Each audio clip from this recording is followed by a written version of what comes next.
Hello friends, good morning. നമ്മുടെ Kerala TV സീരിയലിലേക്ക് എല്ലാവർക്കും സ്വാഗതം.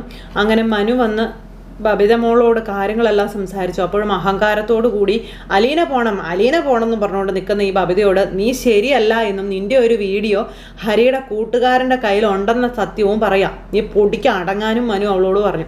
അപ്പോൾ അത് കേട്ട് കഴിഞ്ഞപ്പോഴത്തേക്ക് ഇവള് ഞെട്ടിപ്പോയി കേട്ടോ. വീഡിയോയൊക്കെ ഇനി അതെങ്ങാനും പ്രചരിച്ച പണി പാളിയല്ലോ എന്ന് മനസ്സിലായി അവൾ ഇങ്ങനെ ഇരിക്കുക.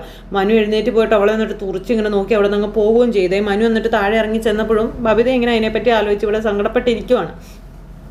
അത് കഴിഞ്ഞിട്ട് പിന്നെ കാണിക്കുന്നതെന്ന് പറഞ്ഞിട്ടുണ്ടെങ്കിൽ മനു താഴെ ഇറങ്ങി ചെന്ന് കഴിഞ്ഞപ്പോഴത്തേക്കും അവരവിടെ ഉണ്ട്. ബാലനും അതുപോലെ അലീനയൊക്കെ ഇങ്ങനെ അവിടെ നിൽക്കുകയാണ്. അലീന മനു വരുന്നതും പ്രതീക്ഷിച്ച് ഇങ്ങനെ നിൽക്കുക. അപ്പോൾ എന്താണ് മകൾ പറഞ്ഞതെന്ന് അറിയാനായിട്ടുള്ള ഒരു ക്യൂരിയോസിറ്റി നമ്മുടെ ബാലനും ഉണ്ട്. അങ്ങനെ ഇവർ രണ്ടുപേരും നിൽക്കുന്നിടത്തേക്ക് മനു ചെന്ന് കഴിഞ്ഞപ്പം അവൾ എന്താ പറഞ്ഞതെന്ന് ചോദിച്ചു. അവൾ ഒരിക്കലും ഒട്ടും മാറാൻ തയ്യാറല്ല എന്ന കാര്യം പറയുവാണ് മനു. പിന്നെ ഒരു തരത്തിൽ ഞാൻ പറഞ്ഞ കാര്യങ്ങളെല്ലാം അവതരിപ്പിച്ചിട്ടുണ്ടെന്നും അവൾ നിൽക്കുമോ ഇല്ലയോ എന്നൊന്നും എനിക്കറിയില്ല എന്നും മനു പറയുവാണ്. ആ അമ്മയുടെ തനി പകർപ്പാണ് ആ മകളെന്ന കാര്യവും പറഞ്ഞു. ഇത്രയൊക്കെ പ്രശ്നങ്ങൾ ഈ വീട്ടിലുണ്ടായിട്ടും അതൊന്നും അവളെ ബാധിച്ചതായിട്ട് പോലും അവൾക്ക് തോന്നുന്നില്ല എന്ന കാര്യമെല്ലാം പറഞ്ഞു മനു ഇങ്ങനെ ഇവരോട് പറയുക. എന്തെങ്കിലും ഒരു പഴുതുണ്ടെങ്കിൽ അവിടെ ആ ഒരു ഇതാണ് ഞാൻ ശ്രമിച്ചിരിക്കുന്നത് എന്നൊക്കെ പറഞ്ഞ് മനു ഇങ്ങനെ പറയുന്നു. അങ്കിൾ ഒട്ടും വിഷമിക്കേണ്ട ആവശ്യമില്ല. ഇപ്പോൾ ഈ ഒരു വീട് ഇങ്ങനെ നിൽക്കേണ്ടത് നമ്മുടെ ആവശ്യം ആയതുകൊണ്ട് നമ്മൾക്ക് പറ്റുന്നതിൻ്റെ മാക്സിമം ശ്രമിച്ചു നോക്കാം എന്നൊക്കെ പറഞ്ഞ് മനു ഇങ്ങനെ ഇവരോട് സംസാരിക്കുന്നു. അതിനുശേഷം അലീനയോടും പറയുവാണ്, അലീന അവളെ ശരിക്കും ശ്രദ്ധിച്ചോളണം, അവൾ ഇനിയും ഒരു ഇതിലും പോയി ചാടാതെ നോക്കണം എന്നൊക്കെ പറഞ്ഞു. ഇങ്ങനെ അതെന്താ മനു അങ്ങനെ പറഞ്ഞെന്ന് ചോദിച്ചു. അല്ല, ഈ ഒരു പ്രശ്നം ഇങ്ങനെ വീട്ടിലുള്ള പിന്നെ അവൾക്ക് ഒരു അബദ്ധമൊന്നും പറ്റരുതല്ലോ എന്ന് വിചാരിച്ച് പറഞ്ഞതാണെന്ന കാര്യവും പറയുക മനു ബാലനോട്. അപ്പോൾ ബാലൻ ഇതൊന്നും അറിയത്തില്ല, മകള് അഴിഞ്ഞാടി പോയ കഥ ഇതൊന്നും അറിയില്ലല്ലോ. അങ്ങനെ ആ ഒരു ഇതെല്ലാം പറഞ്ഞു മനു യാത്ര പറഞ്ഞിട്ട് അവിടെ നിന്ന് അങ്ങ് പോരുവാണ്. അപ്പം മനു യാത്ര പറഞ്ഞു പോന്നു കഴിഞ്ഞപ്പോഴത്തേക്ക് നമ്മുടെ അലീന ബാലൻ്റെ അരികിലേക്ക് ചെന്നു. അച്ഛാ, എനിക്കൊരു കാര്യം പറയാനുണ്ടെന്ന് പറഞ്ഞു. എന്താ, നിനക്ക് എന്തെങ്കിലും മേടിക്കാനുണ്ടോ എന്ന് ചോദിച്ചു. അതൊന്നും അല്ല അച്ഛാ, നമുക്ക് അവിടം വരെ ഒന്ന് പോകണ്ടേന്ന് ചോദിച്ചു. എവിടം വരെ?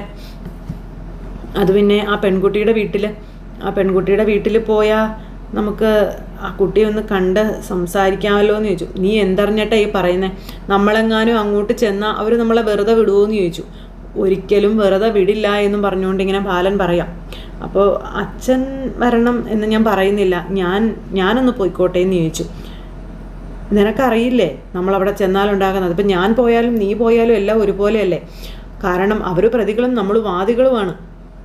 അവർ വാദികളും നമ്മൾ പ്രതികളുമാണ്. നിനക്കതറിയില്ലേ എന്ന് ചോദിക്കുമ്പം, പക്ഷെ അച്ഛാ, ആ പെൺകുട്ടി എന്ന് പറയുന്ന ഒരാളെ നമ്മൾ ചിന്തിക്കണ്ടേന്ന് ചോദിച്ചു. ആ പെൺകുട്ടിയുടെ കൂടെ എല്ലാവരും ഉണ്ടാകും, എല്ലാവരും അതിന് സപ്പോർട്ടായിട്ട് കൂടെ ഉണ്ടാകും, അതിനെ ചേർത്ത് പിടിക്കുന്നുണ്ടായിരിക്കും. പക്ഷേ അതിനു പറ്റിയ ആ മാനസിക ആഘാതം അത് എത്രത്തോളമാണെന്ന് നമുക്ക് മനസ്സിലാക്കാൻ കഴിയില്ലേ അച്ഛാ? നിനക്കൊന്നും പറ്റിയിട്ടില്ല, നീ ഇപ്പോഴും ഒരു കുഴപ്പവും ഇല്ലാതെയാണ് മുന്നോട്ട് പോകുന്നത്. ഇതെല്ലാം നമുക്ക് ആ കുട്ടിയോട് പറഞ്ഞ് അവളെ ചേർത്ത് പിടിക്കാൻ, അവൾക്ക് ധൈര്യം കൊടുക്കാൻ ആരെങ്കിലും വേണ്ടേ അച്ഛാ? അതിനെനിക്ക് സാധിക്കുമെന്നാണ് എൻ്റെ ഒരു വിശ്വാസം.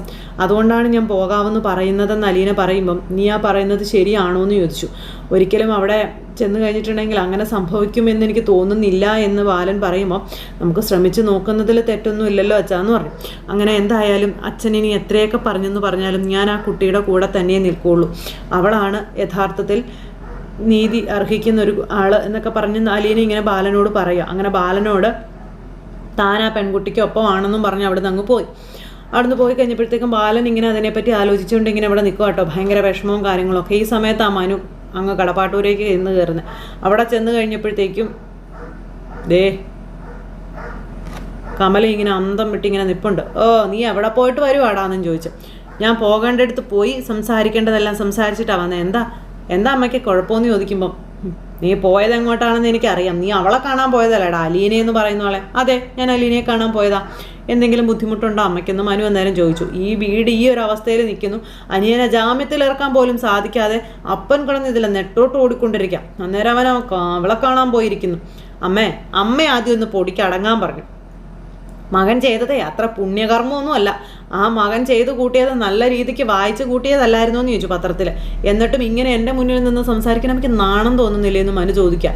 ഞാൻ എന്ത് ചെയ്യുന്നു ഏത് ചെയ്യുന്നു എന്ന് അന്വേഷിച്ച് എൻ്റെ പിന്നാലെ നടക്കുന്നതിന് പകരം മകന് നല്ല നേർവഴി പറഞ്ഞു കൊടുത്തിരുന്നെങ്കിൽ ഇന്ന് ഇതുപോലെ അനുഭവിക്കേണ്ടി വരുമായിരുന്നോ എന്ന് ചോദിച്ചു. അതുകൊണ്ട് എന്നെ വിലക്കാൻ അമ്മ വരണ്ട, പറഞ്ഞു മനസ്സിലായല്ലോ എന്ന് പറഞ്ഞുകൊണ്ട് മനു അകത്തേക്ക് കയറിപ്പോയി കഴിഞ്ഞപ്പോഴത്തേക്കും കമലയ്ക്ക് ഭയങ്കര ദേഷ്യം. ഈ സമയത്ത് അലീന അവിടെ നിന്ന് ആ കൊച്ചിനെ കാണാനായിട്ട് ശരണ്യയുടെ വീട്ടിലേക്ക് പോയി. അപ്പോൾ ശരണ്യയുടെ വീട്ടിൽ ശരണ്യയുടെ അമ്മയും അനിയനും അതുപോലെ അച്ഛനും ശരണ്യയോട് ഭക്ഷണം കഴിക്കുമെന്നും പറഞ്ഞ് അതിൻ്റെ തലങ്ങും വിലങ്ങും ഇങ്ങനെ നടക്കുക. അതിന് നിർബന്ധിച്ച് അത് വേണ്ടാന്ന് പറഞ്ഞ് ഒറ്റ കിടപ്പാണ്. നാട്ടുകാരെല്ലാവരും കൂടെ വീടിന് ചുറ്റിനും എപ്പോഴും തന്നെ കാവലെന്നുള്ള രീതിയിൽ ഇങ്ങനെ നിൽക്കുക.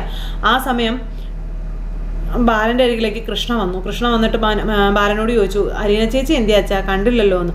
അപ്പോൾ അലീന ശരണ്യ എന്ന് പറയുന്ന പെൺകുട്ടിയുടെ വീട്ടിൽ പോയതാന്ന് പറഞ്ഞു. അയ്യോ ഒറ്റയ്ക്കോ?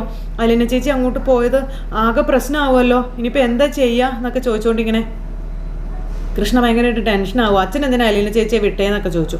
അപ്പം ഞാൻ വിട്ടതുകൊണ്ടല്ല അവൾ പോയത്, അവൾ സ്വന്തം ഇഷ്ടത്തിന് പോയതാണെന്നും ആ കുട്ടിയെ കാണണമെന്നും സംസാരിക്കണമെന്നും അവൾക്ക് നിർബന്ധമായതുകൊണ്ട് അവൾ പോയതാണെന്നും പറഞ്ഞു. പക്ഷെ അത് വലിയ പ്രശ്നമാവില്ലേ അച്ഛാന്ന് ചോദിക്കുമ്പോൾ പ്രശ്നമാകും, അത് എങ്ങനെ എന്താകുമെന്ന് എനിക്കറിയില്ല എന്ന് പറഞ്ഞു. എന്നിട്ട് അച്ഛൻ ഇവിടെ ഇങ്ങനെ നിൽക്കുകയാണോ എന്ന് ചോദിച്ചു.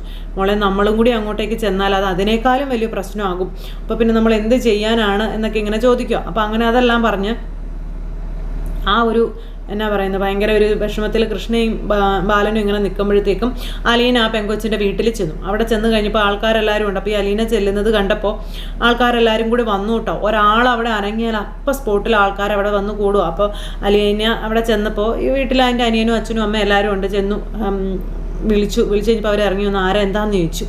അപ്പോൾ ഞാൻ എൻ്റെ പേര് അലീന എന്നാന്ന് പറഞ്ഞു. ആദ്യം അവർ നല്ല മാന്യമായ രീതിയിൽ തന്നെ അലീനയോട് സംസാരിച്ചത്. അപ്പോൾ എന്തിനാ വന്നതെന്നൊക്കെ ചോദിച്ചപ്പോൾ ഞാൻ ശരണ്യ ഒന്ന് കാണാൻ വേണ്ടി വന്നതാന്ന് പറഞ്ഞു. അപ്പോൾ ശരണ്യ എങ്ങനെ അറിയാമെന്ന് ചോദിച്ചു. അപ്പോൾ അലീനയ്ക്കാണെങ്കിൽ ആകെ പേടിയാകുന്നുണ്ട് കേട്ടോ. അപ്പോൾ ഞാൻ ശരണ്യയെ കാണാൻ എനിക്ക് ഒന്ന് കാണണമായിരുന്നു. അല്ല ശരണ്യയുടെ കൂടെ പഠിക്കുന്നതാണോ, ശരണ്യനെ എങ്ങനെ അറിയാവുന്നത് എന്നൊക്കെ ഇങ്ങനെ നേരം ചോദിക്കുക. അത്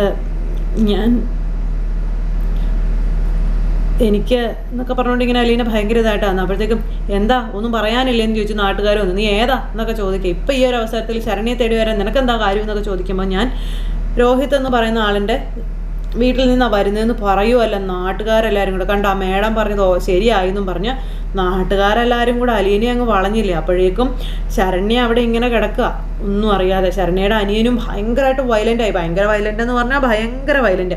അപ്പോൾ ദേ മൊഴി മാറ്റിക്കാൻ വേണ്ടി വരുന്നത് ആ മേഡം പറഞ്ഞില്ലായിരുന്നോ വരുമെന്ന്. നാണമില്ലാത്തവളൊക്കെ കയറി വന്നിരിക്കുക, ആ കൊച്ചിൻ്റെ ജീവിതം തകർത്തിട്ടെന്നൊക്കെ പറഞ്ഞുകൊണ്ട് നാട്ടുകാർ ഭയങ്കരമായിട്ട് ശബ്ദം ഉയർത്താം. പിന്നെ അലീനെ അവിടെ പിടിച്ചു വെച്ചു. അപ്പോഴേക്കും കലി കയറി ശരണ്യയുടെ അനിയനാണെങ്കിൽ അവിടെ ഇരിക്കുന്ന പെട്രോളോ ഡീസലോ എന്തോ എടുത്തുകൊണ്ട് വന്ന് ഇങ്ങനെ അലീനയുടെ തലവഴി ഒഴിക്കുവാണ്. അങ്ങനെ അലീനെ ഇന്ന് കൊല്ലുമെന്നും പറഞ്ഞുകൊണ്ട് എൻ്റെ പെങ്ങളുടെ ജീവിതം നശിപ്പിച്ചവൻ്റെ വീട്ടിലുള്ളവരും ഇങ്ങനെ അനുഭവിക്കണം, ഇനി അവർ ജീവിക്കണ്ടെന്നൊക്കെ പറഞ്ഞുകൊണ്ട് ആ ചെറുക്കൻ കൊച്ചാണെങ്കിലും അലീനയുടെ തലവഴി. അപ്പോൾ നാട്ടുകാരെല്ലാവരും ചുറ്റിനും കൂടി നിൽപ്പുണ്ട്. അതുപോലെ കുറേ പേര് അലീനയെ പിടിച്ചും വെച്ചിട്ടുണ്ട്. ഇങ്ങനെ ഇതിനെയൊന്നും വെറുതെ വിടാൻ പാടില്ല എന്നൊക്കെ പറഞ്ഞുകൊണ്ട് നാട്ടുകാരെല്ലാവരും കൂടെ കൂടി അലീനയെ പിടിച്ച് വെക്കുന്നു. ആ ചെറുക്കനാണെങ്കിൽ തലവഴി കൊണ്ടൊന്ന് ഒഴിക്കുകയും ചെയ്യുന്നു. അലീന ഞാനൊന്നും പറയട്ടെ എന്നൊക്കെ പറയുന്നുണ്ട്. നീ ഒന്നും പറയണ്ടെന്നും പറഞ്ഞ് നാട്ടുകാർ നാടിളകി അലീനയ്ക്കെതിരായിട്ട്. അലീനയാണെന്നുണ്ടെങ്കിൽ സമാധാനം ഉണ്ടാക്കാൻ പോയത് അതിപ്പോൾ ഇരട്ടിപ്പണിയായി. അപ്പോൾ അലീനയുടെ ദേഹത്തോടെ ഇങ്ങനെ ഒഴിച്ചുകൊണ്ടേ ഇരിക്കുക. അലീനയാണെങ്കിൽ അത് പ്രതിരോധിക്കാനൊക്കെ മാക്സിമം ശ്രമിക്കുന്നുണ്ട്, പക്ഷെ നടക്കുന്നില്ല. നാട്ടുകാരെല്ലാവരും കൂടി ഭയങ്കരമായിട്ട് വയലൻ്റായിട്ടെന്ന് പറഞ്ഞിട്ടുണ്ടെങ്കിൽ പറഞ്ഞറിയിക്കാൻ പറ്റാത്ത രീതിയിൽ വയലൻ്റായിട്ട് ഇങ്ങനെ നിൽക്കുക. അങ്ങനെ ആ ഒരു സാഹചര്യത്തിൽ അലീനയെ എന്ത് ചെയ്യുമെന്നറിയാതെ നിൽക്കുന്നത്. കാരണം അലീനയ്ക്ക് അനങ്ങാൻ പറ്റുന്നില്ല. നാട്ടുകാരെ ഇടവും വലവും പിടിച്ച് കൈയൊക്കെ ഒതുക്കി വെച്ചിരിക്കുക. എന്നിട്ടാണ് ഈ ചെറുക്കം കുറിച്ച് തലയെക്കൂടെ ഒഴിക്കുന്നത്. ഇതേ സമയത്ത് അലീനയെ കാണാതെ ആകെ പരിഭ്രമിച്ച് ബാലനും അതുപോലെ തന്നെ നമ്മുടെ കൃഷ്ണമോളും ഇരിക്കുക. അപ്പോൾ ചേച്ചി പോയിട്ട് ഇതുവരെ വന്നില്ലല്ലോ അച്ഛാന്നും പറഞ്ഞുകൊണ്ട് കൃഷ്ണ ഇങ്ങനെ പറയുന്നു. നമുക്ക് പോലീസിലൊന്ന് വിളിച്ചു പറഞ്ഞാലോ അച്ഛാന്നൊക്കെ കൃഷ്ണ ചോദിക്കുക. പോലീസിൽ വിളിച്ചു പറഞ്ഞതുകൊണ്ട് കാര്യമില്ല എന്ന് ബാലൻ പറയുകയും ചെയ്തു. കാരണം അലീന അങ്ങോട്ട് പോയിട്ടുണ്ടെന്ന് പറഞ്ഞിട്ടുണ്ടെങ്കിൽ അലീനയോടൊരു വൈരാഗ്യം മുൻകൂർ തന്നെ പോലീസുകാർക്കുണ്ട്. അപ്പം പിന്നെ അടുത്ത പ്രശ്നമായിട്ട് അവർ വരും എന്നുള്ള കാര്യമൊക്കെ ഇങ്ങനെ ബാലൻ അന്നേരം പറഞ്ഞു. പക്ഷേ അലീനയ്ക്ക് എന്തെങ്കിലും ഒന്ന് സംഭവിക്കുമെന്ന് കൃഷ്ണയ്ക്ക് പേടിയാണ്. ആ പെങ്കൊച്ചിൻ്റെ വീട്ടിലേക്കല്ലേ പോയിരിക്കുന്നത്. അപ്പോൾ ആ ഒരു പേടി കൃഷ്ണ ഇങ്ങനെ പറയുന്നു. അപ്പോൾ ബാലൻ എന്നാ ചെയ്യും? അലീന ഇതുവരെ തിരിച്ചും വന്നില്ല. മൊത്തത്തിൽ പ്രശ്നം ആ ഒരു രീതിയിൽ ഇങ്ങനെ ചിന്തിച്ച് അവിടെ നിൽക്കുക. ഈ സമയത്ത് അലീനയുടെ ദേഹം ആ സകലം അവർ ആ ഒരു ഇതൊഴിച്ചിട്ട് അലീനയെ കത്തിക്കും, ഇവിടുന്ന് ജീവനോടെ പോവില്ല എന്നൊക്കെ പറഞ്ഞുകൊണ്ട് ഇങ്ങനെ നിൽക്കുവാണ്. ഇതുപോലെയുള്ളവളുമാരൊക്കെ ഇനിയും വരും. ഇതൊരു പാഠമായിരിക്കണം, നാട്ടുകാരെല്ലാം കൂടെ ചെയ്താൽ കുഴപ്പമില്ല ഇങ്ങനെയൊക്കെ പറഞ്ഞു. അപ്പോഴത്തേക്കും നമ്മുടെ ശരണ്യ അവിടെ ഇങ്ങനെ മുകളിലോട്ട് നോക്കി അനക്കമില്ലാത്ത രീതിയിൽ ഇങ്ങനെ കിടക്കുക. ഭയങ്കര ബഹളമാണ്. റോഡിൻ്റെ നടുക്ക ഈ ഒരു ദാരുണമായിട്ടുള്ള സംഭവം നടക്കുന്നത്. അപ്പോൾ അലീനെ പെട്രോൾ ഒഴിച്ച് കത്തിക്കുക എന്നുള്ളതാണ് അവരുടെ ലക്ഷ്യം. അപ്പോൾ അങ്ങനെ ആ ഒരു സിറ്റുവേഷനും കാര്യങ്ങളും ഒക്കെ ആയിട്ട് ഇനി ഇതിൽ കൂടുതൽ വിശേഷങ്ങളും ഒക്കെ ആയിട്ടാണ് നമ്മുടെ ഇന്നത്തെ എപ്പിസോഡ് വരുന്നത്. അപ്പോൾ ആരും തന്നെ മിസ് ചെയ്ത് കളയില്ല എന്നുള്ള പ്രതീക്ഷയോടുകൂടി നിർത്തട്ടെ. എല്ലാവർക്കും ഒരുപാട് നന്ദി അറിയിക്കുന്നു. ടാറ്റാ.